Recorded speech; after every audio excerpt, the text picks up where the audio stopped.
Basically कोई भी startup तभी डेवलप होता है जब वो फाइनेंशियली साउंड होता है। मतलब प्री इंक्यूबेशन सेंटर से स्टार्ट होता है। Pre incubation centre is where a simple innovative idea जो दिमाग में बच्चों के आती है वो लेके वो प्री इंक्यूबेशन सेंटर में बैठना चालू करते हैं to nurture their innovative ideas so that this innovative ideas will be converted into an effective product. और फिर वो इफेक्टिव जो प्रोडक्ट होता है वो प्रोडक्ट को मार्केट सर्वे के साथ में लिंक होके उसका बिजनेस पे कैसे एक्सेस टू फंडिंग्स। हमारे यहाँ के प्रोडक्ट्स को फंड्स भी मिल चुके हैं तो access to different funding agencies ये भी हम सपोर्ट हम यहाँ पे स्टूडेंट्स को। और innovate happens in incubation centre is that incubation centre nurtures the fundamental ideas. मतलब बेसिकली हम इनको टेक्नोलॉजी रेडीनेस लेवल से स्टार्ट करते हैं। Technology readiness level 1 to 3 is ideas. Accelerate करने के लिए फंडिंग असिस्टेंस कैसे मिल सकता है ये एक्सेलरेटर प्रोग्राम्स देता है। इंक्यूबेशन प्रोग्राम बिल्कुल बेसिक लेवल का फंडामेंटल लेवल का idea to product development and then how to come to the startup ये सिखाता है। So this is the difference between the incubation centre and hackathon जैसे competitions लेते हैं। ये कॉम्पिटिशंस में बच्चे पिच प्रेजेंटेशंस करते हैं, बाहर भेजते हैं हम लोग IITs, IITs, IIMs। तो जैसे एक IIT बॉम्बे की 6 मंथ चैलेंज चला, नेशनल एंटरप्रेन्योरशिप चैलेंज, वो हम। नमस्कार दोस्तों, welcome to startup talk with Rohit, जहां हम बात करते हैं इनोवेशन, स्टार्टअप और आइडियाज़ की और ऐसे लोगों को प्रमोट करते हैं जो दुनिया में कुछ बदलाव लाना चाहते हैं। तो आज हमारी गेस्ट है डॉक्टर शुभदा मुले मैम, जो हम सभी के लिए इंस्पिरेशन है क्योंकि उन्हें पता है कि एक आइडिया को एक स्टार्टअप में कैसे कन्वर्ट करना है। उन्होंने BE इन इलेक्ट्रिकल इंजीनियरिंग की है, उसके बाद उन्होंने सेम फील्ड में VNIT नागपुर से PhD की और and now she is working in Priyadarshini college of engineering as dean of incubation centre. तो चलिए शुरू करते हैं बिना देरी किए एंड वेलकम करते हैं डॉक्टर शुभदा मुले मैम का। Hello ma'am. हेलो मैम, सबसे पहले तो आप हमारी ऑडियंस के लिए अपना बेसिक इंट्रोडक्शन दे दीजिए। मैं doctor Shubhada Praveen Mule, basically I am BE in electrical engineering and MTech and PhD in electrical engineering from VNIT, Visvesvaraya National Institute of Technology, Nagpur. And I joined Priyadarshini College of Engineering in 1999 and presently working as a professor in Priyadarshini College of Engineering in electrical department. Being a professor in electrical engineering department, I am a supervisor for the PhD also. और मेरे under 5 लोगों को PhD award हुई है Nagpur university में। But when as a team of Priyadarshini college of engineering we decided कि UG के बच्चों को जिनके पास में कुछ इनोवेटिव आइडियाज होती है उनको हमने एक वर्क स्पेस प्रोवाइड करना चाहिए काम करने के लिए। तो 2022 से हमने यहाँ पे प्रियदर्शनी कॉलेज ऑफ इंजीनियरिंग में एंटरप्रेन्योरशिप एंड इंक्यूबेशन सेंटर चालू किया, जिसकी प्रेजेंटली मैं डीन हूँ। सो this is all about me working in Priyadarshini college of engineering. Okay ma'am, जैसे आपने इंक्यूबेशन सेंटर की बात की तो सबसे पहले मुझे आप ये बताइए कि इंक्यूबेशन सेंटर क्या होता है और ये स्टार्टअप्स के लिए कैसे और किस तरह से इम्पोर्टेंट है। Good question. क्या होता है कि एक ऐसे ध्यान में आया कि भले ही बच्चे UG के छोटे हो 20-22 साल के, लेकिन जो वो पढ़ते हैं ना तब उनको सिर्फ थियोरी पढ़ के कुछ तो भी करना ये अच्छा नहीं लगता है। तो उनके दिमाग में कुछ ना कुछ चलते रहता है। तो एक ऐसा था कि उनको एक जगह दे जहाँ पे वो उनके जो भी वो साइंस एंड टेक्नोलॉजी पढ़ रहे हैं उस पर वर्क करने के लिए उनको अलग से काम करने के लिए उनको स्पेस मिले। तो ऐसी स्पेस हमने क्रिएट की जिसको हम इंक्यूबेशन सेंटर तो बोलते हैं, लेकिन हमारे इंक्यूबेशन सेंटर में प्री इंक्यूबेशन सेंटर से स्टार्ट होता है। Pre incubation centre is where a simple innovative idea जो दिमाग में बच्चों के आती है वो लेके वो प्री इंक्यूबेशन सेंटर में बैठना चालू करते हैं। वहाँ उनके कुछ दोस्त ऐसे होते हैं कि जो इंटरडिसिप्लिनरी होते हैं, क्योंकि फर्स्ट ईयर में वो दोस्त उनको उनकी दोस्ती बन जाती है। कोई किसी डिपार्टमेंट का होता है, कोई किसी डिपार्टमेंट का होता है। तो वो क्या करते हैं कि वो इंटरडिसिप्लिनरी बच्चे आके यहाँ बैठते हैं और थोड़ा सा थॉट प्रोसेस देते हैं। तो थॉट प्रोसेस में से उनके दिमाग में कुछ आने लगता है, फिर वो काम करना चालू करते हैं। तो प्री इंक्यूबेशन सेंटर में ऐसा होता है कि वो अपने इनोवेटिव आइडियाज से प्रोडक्ट डेवलपमेंट तक का प्रोसेस उनका हम लोग उसको असिस्ट करते हैं, उसको मेंटर करते हैं। सो इंक्यूबेशन सेंटर बाद में वो इंक्यूबेशन सेंटर में आते हैं। तो incubation center is basically to nurture their innovative ideas so that these innovative ideas will be converted into an effective product. और फिर वो इफेक्टिव जो प्रोडक्ट होता है वो प्रोडक्ट को मार्केट सर्वे के साथ में लिंक होके उसका बिजनेस पे कैसे फाइनली कन्वर्शन करना, ये मेंटरशिप इंक्यूबेशन सेंटर में की जाती है. अब इंक्यूबेशन सेंटर में नर्चरिंग इस तरीके से होता है क्योंकि इनिशियली स्टार्टअप अगर कोई करना चाहता है तो उसके पास फंड्स नहीं होते हैं, उसके पास ऑफिस नहीं होता है. अगर एक ऑफिस अगर हम कंसिडर करते हैं तो उसमें लाइट, फैन, ये सब चीजें आ जाती है. इसके अलावा एसी, कूलर या फिर एक आधा छोटा सा कंप्यूटर, वाईफाई, नेटवर्किंग, ये सारी चीजें अवेलेबल होनी चाहिए जो कि स्टार्टिंग में एक स्टार्टअप ओनर नहीं अफोर्ड कर सकता है. So incubation centres are the place where college provides all these basic facilities along with the advisories and mentorships to the students so that they can convert their innovative ideas into product and finally into this startup. This is all about the incubation center. हम बहुत बढ़िया जानकारी दी आपने incubation centre के बारे में. Ma'am, किसके लिए एंट्री है? अगर देखा जाए तो स्टूडेंट या प्रोफेशनल दोनों ज्वाइन कर सकते हैं या बस प्रोफेशनल के लिए है इंक्यूबेशन? सी हमने 2022 में स्टार्ट किया है. फिलहाल हम अपने स्टूडेंट्स और एल्यूमिनी पे कॉन्सेंट्रेट कर रहे हैं. तो 2022 से अभी तक हमारा अराउंड एवरी ईयर 1 और 2 स्टार्टअप्स डेवलप हो रहे हैं स्टूडेंट्स की तरफ से. और एक एंटरप्रेन्योर जो एल्यूमिनी एंटरप्रेन्योर्स है हमारे, उसका हमने डाटाबेस कंप्लीट तैयार किया है. तो वो तो अराउंड एल्यूमिनी एंटरप्रेन्योर्स, अगर हम मतलब 91 से हमारा कॉलेज स्टार्ट हुआ है तो 94-95 से अगर हमने देखा तो 150 से ज़्यादा एंटरप्रेन्योर्स की लिस्ट हमारे पास अभी अवेलेबल है. और वो एंटरप्रेन्योर जो है वो हर साल हम उनको यहाँ बुलाते हैं और उनको फेलिसिटेट करते हैं. और इस तरीके से नेटवर्किंग अभी तक हमने बहुत अच्छे से तैयार किया है.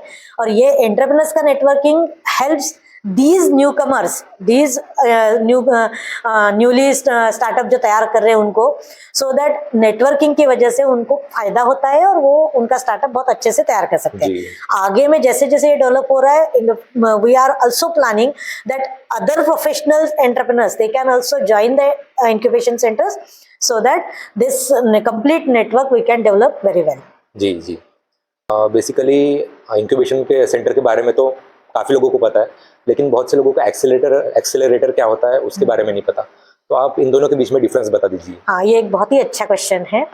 Basically what happens in incubation centre is that incubation centre nurtures the fundamental ideas. मतलब बेसिकली हम इनको टेक्नोलॉजी रेडीनेस लेवल से स्टार्ट करते हैं. Technology readiness level 1 to 3 is idea stage, then 4 to 7 is the product development. तो incubation centres में हम idea to product development और उसका मतलब हम डिफरेंट आइडियाथॉन्स, कॉम्पिटिशन्स और वायबिलिटी ऑफ दैट प्रोडक्ट उसका डिफाइन करने के लिए ये हम डिफाइन करते हैं इंक्यूबेशन सेंटर्स में. लेकिन एक्सेलरेटर प्रोग्राम का क्या होता है कि एक्सेलरेटर प्रोग्राम में जो फंडामेंटल स्टार्टअप डेवलप हुए हैं, न्यू एज जो स्टार्टअप्स होते हैं, उनको बड़ा करने के लिए, उनको थोड़ा एक्सेलरेट करने के लिए फंडिंग असिस्टेंस कैसे मिल सकता है, ये एक्सेलरेटर प्रोग्राम्स देता है. इंक्यूबेशन प्रोग्राम बिल्कुल बेसिक लेवल का, फंडामेंटल लेवल का idea to product development and then how to come to the startup, ये सिखाता है. So this is the difference between the incubation centre and the accelerator programmes. Okay ma'am, हमारे college की तरफ से एक आइडिया स्टेज स्टार्टअप या college student को इंक्यूबेशन सेंटर के थ्रू कौन सा सपोर्ट मिलता है? हाँ, जैसे कि इंक्यूबेशन सेंटर में स्टूडेंट जब आते हैं तो उनको यहाँ पे हम एक स्पेस अवेलेबल करा के देते हैं जो कि इनोवेटिव आइडियाज पे वो लोग काम कर सकते हैं इंटरडिसिप्लिनरी ग्रुप में बैठ के. जी. मतलब कोई सिटी का होगा, कोई मैकेनिकल का होगा, कोई इलेक्ट्रिकल का होगा, ये बैठ के वो प्रोडक्ट डेवलप करते हैं. तो ये आइडिया टू प्रोडक्ट डेवलपमेंट का कन्वर्शन इंक्यूबेशन सेंटर में होता है. तो उसके लिए हम लोग मेंटर्स रहते हैं, हालांकि पूरे कॉलेज में इतनी फैकल्टी है, अराउंड 300-350 जो फैकल्टी है, जो कि एमटेक है, पीएचडी है. अगर किसी को किसी भी चीज का अगर टेक्निकल सपोर्ट चाहिए तो वो हमारी फैकल्टी की तरफ से मिल सकता है. दूसरा, सपोज अगर उनका प्रोडक्ट डेवलप हो गया तो उनको टेस्टिंग चाहिए, तो टेस्टिंग के लिए ये सारे लेबोरेटरी के इक्विपमेंट्स जो है, किसी भी लेबोरेटरी में जाके वो टेस्टिंग इक्विपमेंट्स के साथ में अपने प्रोडक्ट का टेस्टिंग कर सकते हैं. ये हो गया टेक्निकल सपोर्ट. इसके अलावा हम स्पेस अलॉट करते हैं बच्चों को, हम बाकी वाईफाई फैसिलिटीज वगैरह, drinking water facilities, then cooling facilities, ये सारी चीज़ें हम लोग उनको सपोर्ट करते हैं इन सब चीज़ों में. इसके अलावा ये चीज़ें जो है इसके अलावा जैसे एडवाइजरी सपोर्ट, यानी कैसे होता है कि अगर प्रोडक्ट आपका डेवलप हो गया, वायबल प्रोडक्ट है, एक दो कॉम्पिटिशंस में, आइडियाथॉन, हैकाथॉन जैसे कॉम्पिटिशन में प्राइजेस मिल चुके हैं, अब उसको हम करते हैं कि इंटेलेक्चुअल प्रॉपर्टी में कैसे कन्वर्ट करें। तो ये आईपीआर प्रोटेक्शन के लिए भी हम उनको सपोर्ट करते हैं। इसके अलावा जब स्टार्टअप उनको डेवलप करना पड़ता है उस प्रोडक्ट का, तो मार्केट सर्वे कैसे करें, क्योंकि हमारा एमबीए कॉलेज भी पास में ही है और एमबीए कॉलेज के साथ हमारा टाई अप भी है, एमओयू भी है। तो जैसे वहाँ के जो एमबीए के प्रोफेसर लोग होते हैं, वो मार्केटिंग कैसे करें, मार्केट सर्वे कैसे करें, अपने प्रोडक्ट को बेचने के लिए हमने क्या करना चाहिए, ये सारी चीज़ों का सपोर्ट भी हम देते हैं। इसके अलावा we at PC Incubation Center, we have developed PC Incubation Center as a separate Section 8 company, which is PC Welfare Foundation, which is a non-profit organization. तो ये सारी चीज़ें हम लीगली हमने कंप्लीट की है। तो हमारा सीए का सपोर्ट या फिर एडवोकेट का सपोर्ट भी हमारे जो कंपनी के जो सीए है, कंपनी के जो एडवाइजरी बोर्ड है, इनकी तरफ से हम हमारे स्टार्टअप ओनर्स को या प्रोडक्ट डेवलपमेंट जो बच्चे करते हैं उनको पूरा सपोर्ट देते हैं। सो this is what is the actually available at PC incubation centre. मतलब बेसिक में जो चीजें स्टार्टअप को ग्रो करने के लिए चाहिए होती है वो सारी चीजें इंक्यूबेशन। हाँ, one more thing I will add here कि जैसे एक्सेस टू फंडिंग्स, ओके, हमारे यहाँ के प्रोडक्ट्स को फंड्स भी मिल चुके हैं, तो access to different funding agencies, ये भी हम सपोर्ट हम यहाँ पे स्टूडेंट्स को और इनोवेटर्स को देते हैं। ओके मैम, और मुझे बताइए कि एप्लीकेशन प्रोसेस कैसा होता है। हाँ। और किन बातों का ध्यान रखना चाहिए अगर कोई बिगिनर को इंक्यूबेशन सेंटर में रजिस्टर करना है तो। हाँ, हमारे पीसी वेलफेयर फाउंडेशन, जब अभी मैंने बताया एक सेपरेट सेक्शन 8 कंपनी है, उसका एक हमने इंक्यूबेटी रजिस्ट्रेशन फॉर्म किया है। वो इंक्यूबेटी रजिस्ट्रेशन फॉर्म हम भरवा के लेते हैं। इंक्यूबेटी रजिस्ट्रेशन फॉर्म जैसे ही आते हैं तो हम एक इंक्यूबेटी सिलेक्शन कमेटी है हमारी, जो कि जैसे हमारे कॉलेज के जो मेन लोग हैं उनकी बनी हुई है। तो we call a meeting of incubatee registration committee. वहाँ पे ये जो जिनके भी इंक्यूबेटी रजिस्ट्रेशन फॉर्म्स हमारे पास आए हैं उनको हम एक पिच प्रेजेंटेशन देने के लिए बोलते हैं। वो पिच प्रेजेंटेशन बिल्कुल 6 to 10 मिनट्स में कवर अप होता है। उसमें उनको मतलब ये बातें ध्यान में रखनी चाहिए कि जो भी इनोवेटिव प्रोडक्ट उनके दिमाग में है उसका यूनिक सेलिंग प्रॉपर्टी क्या है, मतलब वो अगर मार्केट में उसके कॉम्पिटिटर्स है तो उसके कॉम्पिटिटर्स से डिफरेंट क्या है उसमें। देन उन्होंने मार्केट सर्वे ये किया है कि नहीं और उनकी यूनिक सेलिंग प्रॉपर्टी उन्होंने आइडेंटिफाई की है कि नहीं। देन प्रोजेक्ट की वायबिलिटी क्या है, मतलब वो जो प्रोडक्ट है वो प्रोडक्ट वेदर वो बनने लायक है या बनेगा ही नहीं, कुछ तो भी हवा में बहुत सारी बड़ी बड़ी बातें हो रही, ऐसा भी नहीं होना चाहिए। तो वायबिलिटी हम चेक करते हैं और उसके पोटेंशियल पॉसिबल बायर्स कौन कौन है। ये जो इंक्यूबेटर रजिस्ट्रेशन कमेटी ये सारी चीज़ें वो चेक करती है, उनसे डिस्कस करती हैं, उनको कौन से डिफरेंट, जैसे कि अगर कोई केमिकल रिलेटेड प्रोडक्ट है तो उनको हार्म नहीं होना चाहिए, मतलब जो भी ये है प्रोडक्ट है वो प्रोडक्ट अगर आप जैसे हमारा ब्रिस्क्लिन ये प्रोडक्ट है जो कि स्प्रे है, तो स्प्रे अगर है तो वो स्प्रे हार्म नहीं करना चाहिए ह्यूमन बॉडी को। तो ऐसे कोई सर्टिफिकेट्स लगते हैं तो उसके हम लोग उनको मतलब बताते हैं कि ऐसे ऐसे सर्टिफिकेट्स आपको लेने चाहिए। तो ये सारी चीज़ें हम उनको बताते हैं, उनसे एक्सपेक्ट करते हैं और उसके बाद में हम उनको इंक्यूबेटी को रजिस्ट्रेशन देते हैं। ऐसा है हमारा प्रोसेस। मैम मुझे बताइए कि इंक्यूबेशन सेंटर में आने के बाद एक स्टार्टअप किन स्किल्स और टूल्स को मतलब काम करना सिखाता है इंक्यूबेशन सेंटर? स्टार्टअप मतलब सबसे पहले तो प्री इंक्यूबेशन सेंटर में हमारे पास जो आते हैं वो एक इनोवेटिव आइडिया के साथ में आते हैं, तो इसीलिए उनको हम सबसे पहले बोलते हैं कि communication skills and presentation skills, ये स्किल्स बहुत इंपॉर्टेंट होते हैं क्योंकि उनको उनकी आइडिया को प्रोडक्ट में डेवलप करना है। तो they need to tell others कि ये हमारी आइडिया कैसे अच्छी है, राइट। तो ये स्किल्स बहुत इंपॉर्टेंट होते हैं। उसके बाद में जब वो idea to product development and product development to startup के लिए जाते हैं तो there are many problems they face. So problem solving technique skills उनको आनी चाहिए। दूसरा ऐसे है कि उनको एक टीम के साथ में काम करना रहता है, तो लीडरशिप क्वालिटी डेवलप होनी चाहिए उनमें। बाकी बच्चों से काम निकालना है तो उनको साथ में लेके कैसे चलना है ये उनको आना चाहिए। And when they come to the startup stage, in that case उनको नेटवर्किंग की बहुत ज़रूरत पड़ती है। तो जैसे कि मैंने पहले भी बताया कि हमारे एंटरप्रेन्योर्स हैं बहुत सारे, जो इवन 96 पास आउट भी है हमारे एल्यूमिनी, जो कि खुद ने उन्होंने बिजनेस किया है। तो ऐसे जो होते हैं उनके साथ में उनको हम नेटवर्किंग कैसे करनी है, उनके साथ में बात कैसे करनी है, अपने प्रॉब्लम्स कैसे उनके साथ में डिस्कस करने के, उनसे सोल्यूशन कैसे लेने के, ये हम उनको बताते हैं। इसके अलावा बाद में जब प्रोडक्ट डेवलप हो जाता है तो उनको मार्केट सर्वे और मार्केट सर्वे में मार्केट में जाके सेल कैसे करना, तो ये सारे मार्केटिंग एंड सेल्स के जो स्किल्स है वो उनको बहुत अच्छे से आने चाहिए। एंड फाइनली फाइनेंशियल अक्वायरमेंट, बेसिकली कोई भी स्टार्टअप तभी डेवलप होता है जब वो फाइनेंशियली साउंड होता है, मतलब उनका प्रॉफिट एंड लॉस उनको समझ में आना चाहिए। जो टेक्निकल जब हम सीखते हैं तो शायद उनको नहीं पता रहता है, बट ये जो स्किल्स है ये स्किल्स हम यहाँ पे इंक्यूबेशन सेंटर में उनको डेवलप कराते हैं। जी, मतलब ये जो अर्ली स्टेज फाउंडर्स है उनको 100% ऑल ओवर हेल्प करता है, डेवलप करते हैं हम हाँ। लोग। हाँ, तो मैम फंडिंग की बात करें तो क्या इंक्यूबेशन सेंटर डायरेक्टली फंड करते हैं या मीन्स इन्वेस्टर से कनेक्ट कराते हैं? हाँ, बहुत अच्छा सवाल है ये। हम एट इंक्यूबेशन सेंटर हमारे यहाँ हमारे एक प्रोडक्ट को फंड्स मिले भी हैं। अब हम क्या करते हैं, जैसे कि AICTE ministry of human resources की तरफ से बहुत सारे इनोवेशन सेल डेवलप हुआ है जिसके भी हम मेंबर हैं, तो उसको IIC काउंसिल मेंबर बोलते हैं। तो थ्रू IIC एक युक्ति इनोवेशन चैलेंज होता है, तो हम लोग ऐसे चैलेंजेस में बच्चों को सेंड करते हैं। और की स्टार्टअप था या और ऐसे कुछ स्टार्टअप? हाँ, हमारे बहुत अभी देखा जाए तो हमारा टेक्निकल स्टार्टअप्स तो बहुत अच्छे हैं। 2022 में एक थर्ड ईयर में एक बच्चे काम करने लगे और 7th सेमेस्टर में उन्होंने अपना खुद का स्टार्टअप बनाया। These students, 4 students were there from the aeronautical department. They have started with their company which is Aerovenia Private Limited, और वो ड्रोन्स बनाते हैं और बहुत मतलब हिंदुस्तान एरोनॉटिकल्स लिमिटेड जैसे कंपनीज को वो ड्रोन्स प्रोवाइड करते हैं। और how they develop themselves in 2 to 3 years only. और उन्होंने अभी उनकी टीम भी around more than 5 they have employees also, और उनकी टीम बहुत अच्छे से अभी काम कर रही है, ऑल ओवर इंडिया काम कर रही है। That was our first startup.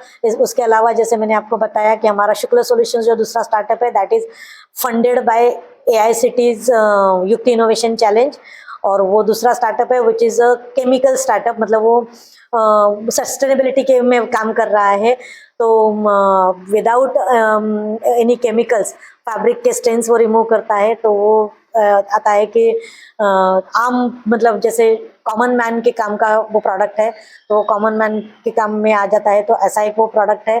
इसके अलावा हमारा मैंने बताया जैसे रेंडर क्यू जो है डिजिटल मार्केटिंग में एक स्टार्टअप है, और एक जो है वो AI प्रोडक्ट्स डेवलप करता है, वो रुद्राक्ष करके हमारा लड़का है, उसका प्रोडक्ट है। और पिक्सा करके टीम है, उनके बेसिकली रोबोटिक आर्म वगैरह ऐसे टेक्निकल ये प्रोडक्ट्स है। तो इस तरीके से हमारे अराउंड 4 to 5 स्टार्टअप्स 2022 से 2025 तक डेवलप हो चुके हैं। जी मैम, मतलब आपने नेटवर्किंग के बारे में तो बताया, लेकिन रियल वर्ल्ड चैलेंजेस आते हैं काफी, जैसे मार्केट कंपटीशन हो गया, कस्टमर हैंडलिंग हो गया, तो इंक्यूबेशन सेंटर किस तरीके से हेल्प करता है इन सारी चीजों को? तो जैसे कि मैंने बताया कि रियल वर्ल्ड चैलेंजेस के लिए हम हमारे जो इनोवेटर्स होते हैं उनको ये खासदार औद्योगिक महोत्सव जैसे एडवांटेज विदर्भ में सपोर्ट लेके जाते हैं। कॉलेज का ही पैसा से हम लोग ये लगाते हैं वहाँ पे और डिस्प्ले कराते हैं। तो डिस्प्ले में सारे बच्चे अपने अपने प्रोडक्ट्स सभी को दिखाते हैं। तो जैसे उसके अलावा MSME सबको पता है, सेंट्रल गवर्नमेंट की MSME की स्कीम सबको पता है। तो हम लोग स्टार्टअप्स को क्या करते हैं कि उद्यम रजिस्ट्रेशन के लिए भी प्रोत्साहित करते हैं। MSME के सीड फंडिंग के लिए भी हम लोग अप्लाई करवाते हैं, और MSME में हमारा इंक्यूबेशन सेंटर भी रजिस्टर्ड है। तो as a MSME registered incubation centre, MSME की जितनी भी हैकाथॉन्स होती है तो उसका फर्स्ट राउंड जो होता है, मतलब उनके फंडिंग के लिए डिफरेंट लेवल्स होते हैं पिचिंग के। तो उसका पहला round of pitching is at our incubation centre only. So हमने MSME हैकाथॉन 2.0, 3.0 एंड 4.0 का पिचिंग का पहला राउंड यहीं पे कवर किया है, और जिसमें से 15 लाख के लिए हमारे इनोवेटर्स पिच करते हैं। तो वो एक MSME का फंडिंग असिस्टेंस होता है। इसके अलावा डिफरेंट स्कीम्स होती है, DST की होती है, निधि की होती है, अटल इनोवेशन मिशन की होती है, वो हम उनको बताते हैं। और इसके अलावा जैसे कि मैंने बताया कि हम हमारे इनोवेटर्स को अपने यहाँ नागपुर में हर साल खासदार औद्योगिक महोत्सव हो रहा है, जिसमें एडवांटेज विदर्भ में हमारे इनोवेटर्स ने वहाँ पे जाके पिचिंग किया है, वहाँ पे जाके अपने प्रोडक्ट्स को एक्सपोजर दिया है। तो मैं बिल्कुल with pride I can tell you that हमारे यहाँ का 2024 के जो एक प्रोडक्ट था, पेक्सा करके टीम है, मल्टीडिसिप्लिनरी टीम है, वो पेक्सा टीम ने उनके प्रोडक्ट्स 24 में वहाँ पे डिस्प्ले किए, जिनको हमारे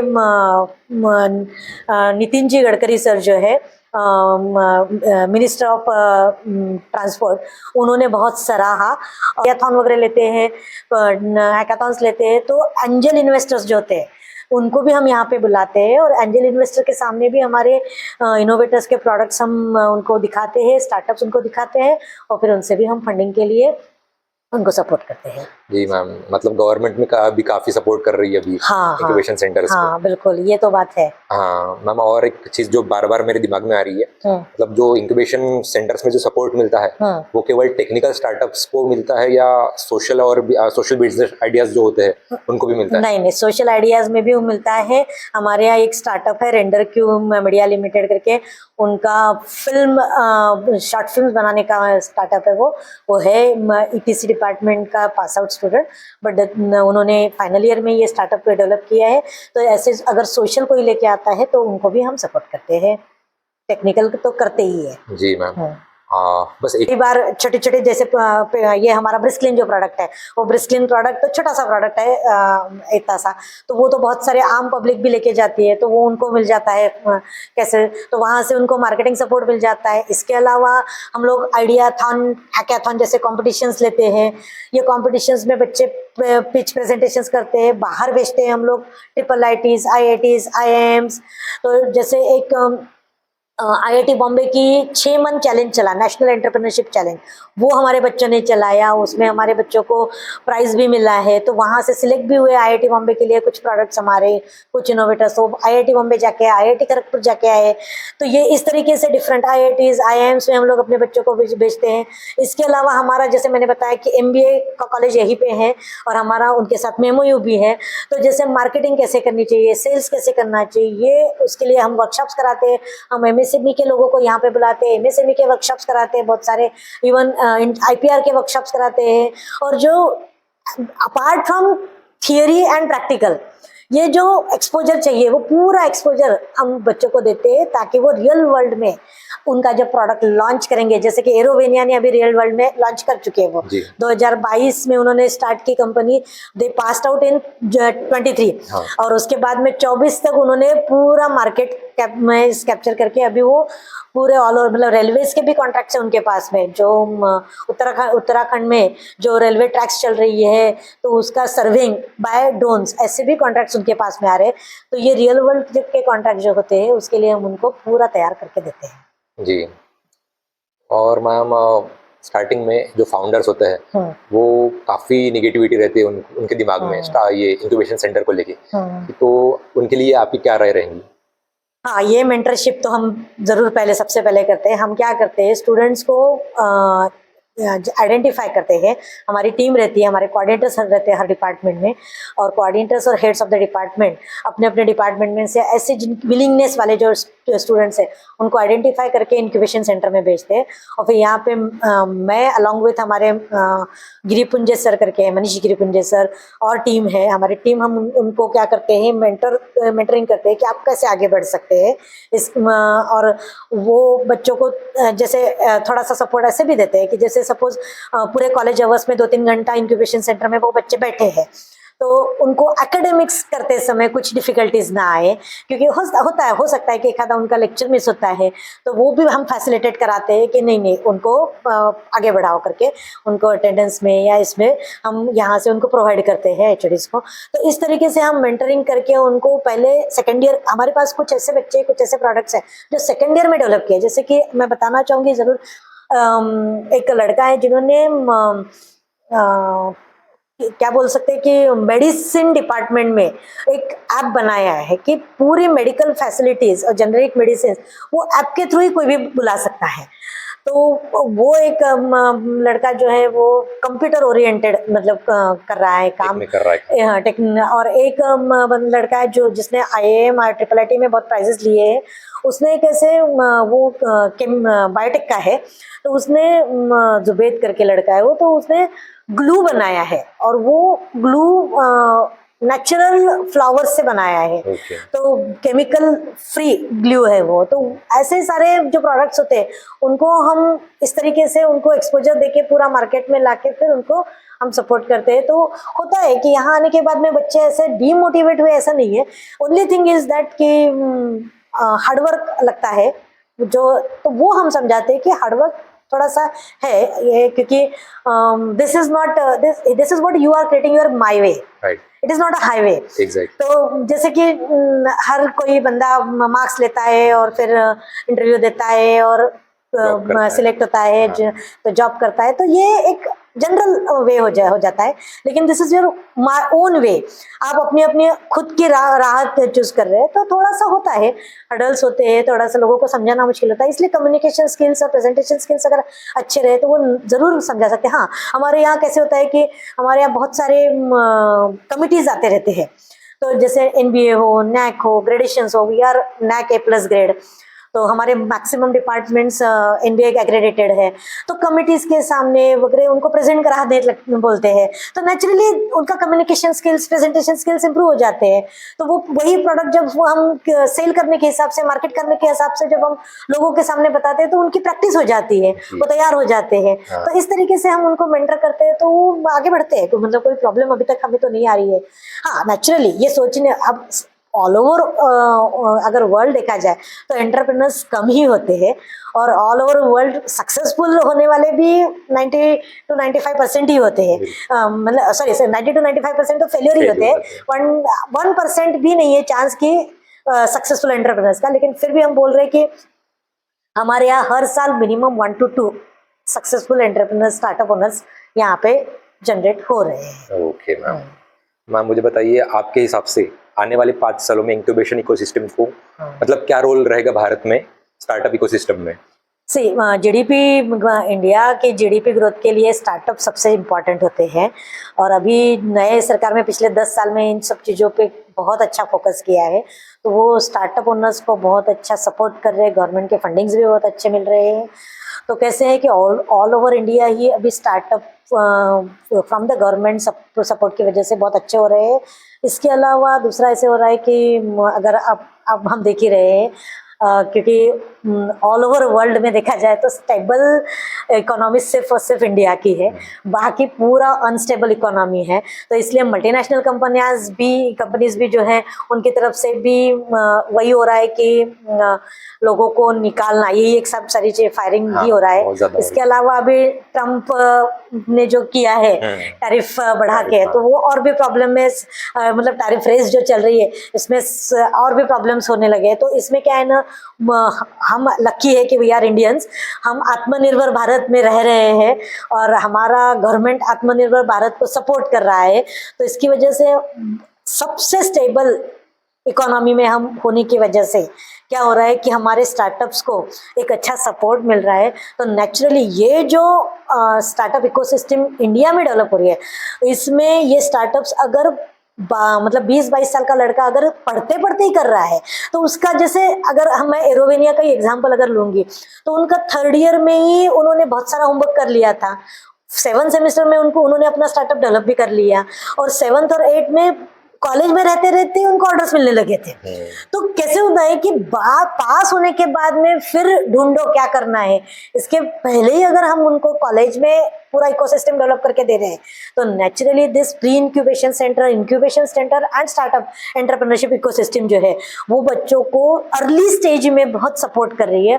and this early stage support की वजह से कॉन्फिडेंस उनके बच्चों में तो आ ही रहा है, बच्चों के पेरेंट्स में आ रहा है। एक ये एग्जाम्पल मैंने बहुत देखा कि ये जो एरोवेनिया के जो बच्चे हैं उनके पेरेंट्स आके मुझसे बात करते थे कि डर लगता था उनको कि 7th सेमेस्टर में कंपनीज आ रही है, अपने बच्चे अगर नहीं अपीयर हो रहे तो ये कैसे होगा।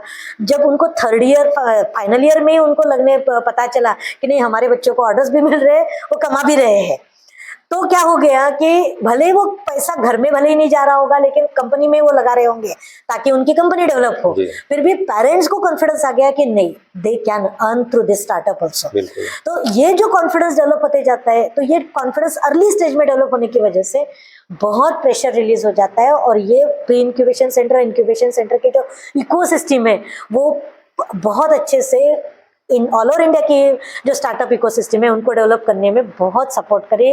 This is really a very much beneficial, और इसीलिए गवर्नमेंट की तरफ से भी ये जो प्री इंक्यूबेशन सेंटर इकोसिस्टम को सपोर्ट अच्छा मिल रहा है। जी मैम, आपने वो भी काफी अच्छी बात बताई, जो पेरेंट्स की तरफ से सपोर्ट होता है वो भी बहुत जरूरी होता है एक एंटरप्रेन्योर के लिए। कई बार तो बच्चे first year second year level में भी बहुत अच्छा कर लेते हैं। हाँ। बस वो पेरेंट्स को बताते नहीं है उस लेवल तब तक, जब तक कि उनका कुछ डेवलप नहीं होता है। जी तो ये बहुत अच्छी, मतलब ये मुझे ध्यान में आ रही है। पेरेंट्स आके देखते हैं, सब कुछ मिलते हैं हमसे, तो वो एक कॉन्फिडेंस डेवलप हो जाता है, और वो कॉन्फिडेंट बच्चा यहाँ से बाहर निकलता है विद देयर स्टार्टअप। तो बहुत फायदा करता है। अभी कुछ एडवाइस हमारे नए एंटरप्रेन्योर्स के लिए, अगर किसी के पास आइडिया है तो उसके पास उसका मतलब पहला स्टेप क्या होना चाहिए? मैं ये बोलूँगी कि जिसके पास आइडिया है ना, उसने सबसे पहले वो आइडिया को एक प्लेन पेपर पे लिखना चाहिए। अब वो आइडिया में मतलब आप कौन सा प्रॉब्लम, आपकी आइडिया कौन सा प्रॉब्लम डिफेंड कर रही है, कौन से प्रॉब्लम का सोल्यूशन दे रही है। अब वो प्रॉब्लम कितना फ्रिक्वेंटली मतलब एग्जिस्ट होता है सोसाइटी में, ये सबसे इंपॉर्टेंट है। क्योंकि आपका प्रोडक्ट वो प्रॉब्लम सॉल्व कर रहा है, तो मार्केट उसको मिलने के लिए जो प्रॉब्लम सॉल्व हो रहा है वो प्रॉब्लम फ्रिक्वेंटली होना चाहिए, तो ही मतलब आपको सेल अच्छा आपका रहेगा। और दूसरा ये है कि आपका जो प्रोडक्ट है वो प्रोडक्ट रियली वायबल है क्या, मतलब वो बनने वाला है क्या, या फिर कुछ तो भी मन ही मन में आप सोच रहे हैं बस, और एक्चुअल में नहीं आने वाला, तो वो सोचना बहुत ज़रूरी है। तो एक बार आपने मार्केट सर्वे किया, और आपका जो इनोवेटिव आइडिया है उसका जो सॉल्यूशन है वो मार्केट में कौन सा प्रॉब्लम आइडेंटिफाई किया, और वो मार्केट में जो प्रॉब्लम है उसको वो सॉल्यूशन अगर सॉल्व कर रहा है, तो then you have to think कि how that idea can be converted into a viable product so that that problem can be solved.